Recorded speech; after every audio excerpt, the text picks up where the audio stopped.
It's been 4 years since BP leaked almost 300 million gallons of crude oil into the Gulf of Mexico. BP's recovered just fine. They made $35 billion in profit last year. But the people who haven't recovered are the people whose lives have been crushed by this criminal conduct of BP. Joining me now to talk about this is investigative journalist Greg Palast.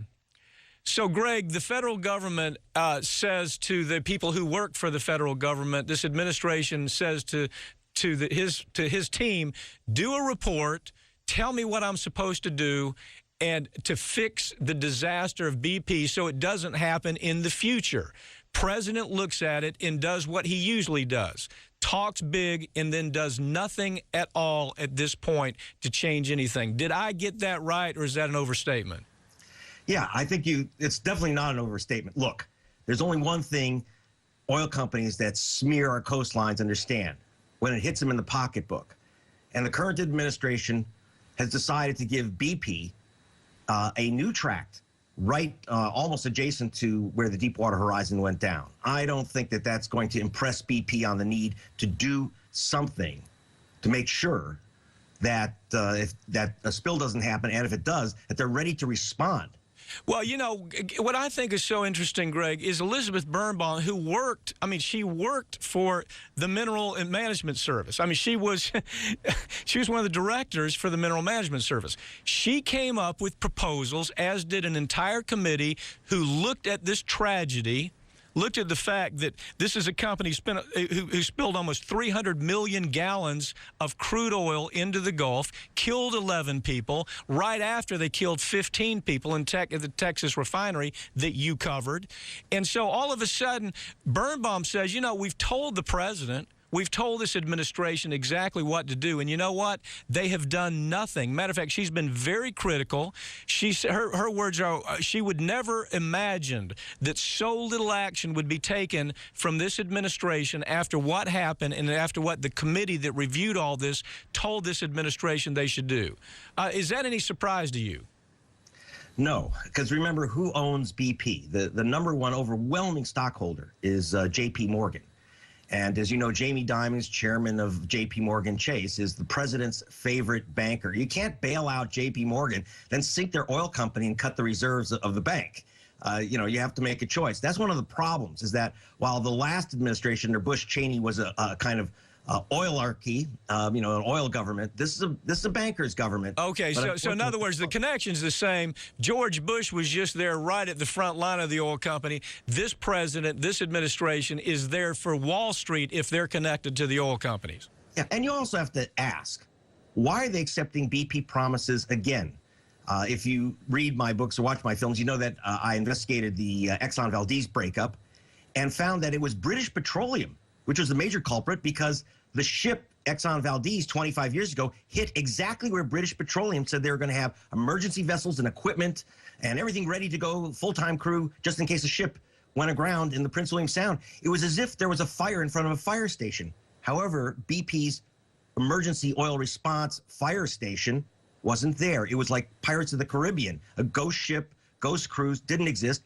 Then they did it again in the Gulf. They promised all this equipment. When you look at those pictures of the Deepwater Horizon before it goes down, you will not see the skirts of rubber. You will not see the skimmer ships doing whatever they can to surround this mess and contain it. The Navy had 400 miles of rubber boom ready to go, but our president believed BP that it was a small leak, that they could contain it quickly.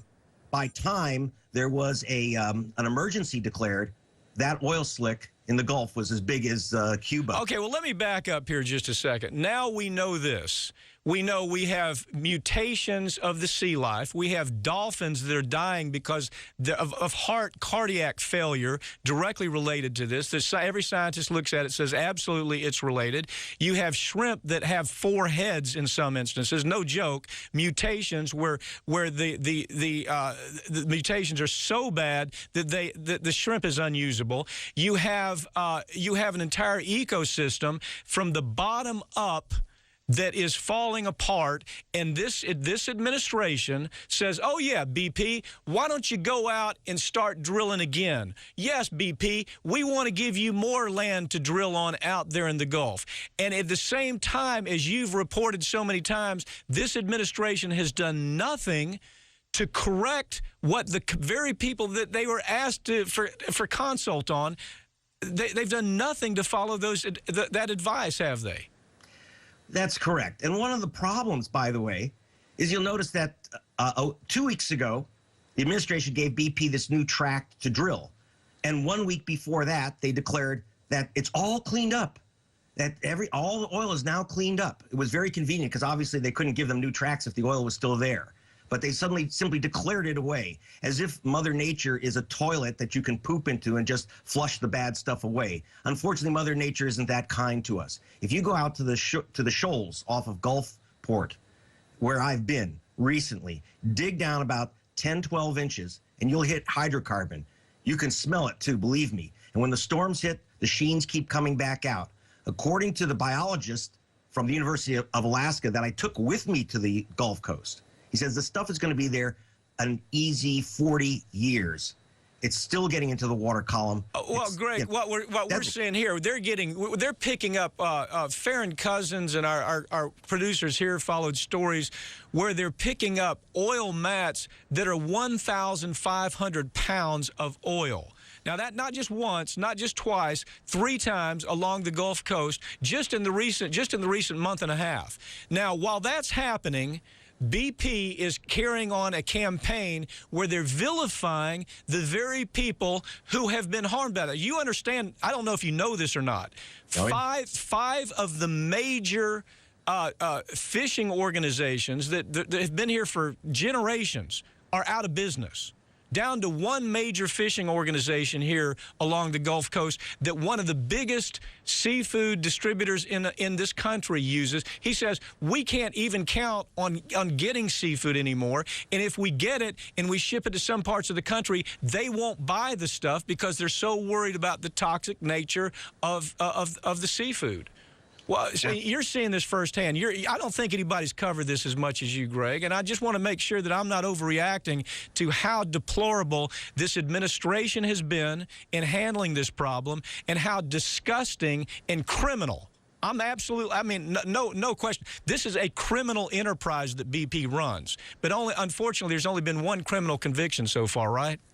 Well, they did indict David Rainey, who was head of exploration for BP Gulf, for obstruction of Congress. And you'll see that in my new film, Vultures and Vote Rustlers. But what they didn't include in the indictment is the fact that the company lied about the fact that they'd had a blowout only 17 months before the Deepwater Horizon on another Transocean offshore rig, except it was in the Caspian Sea.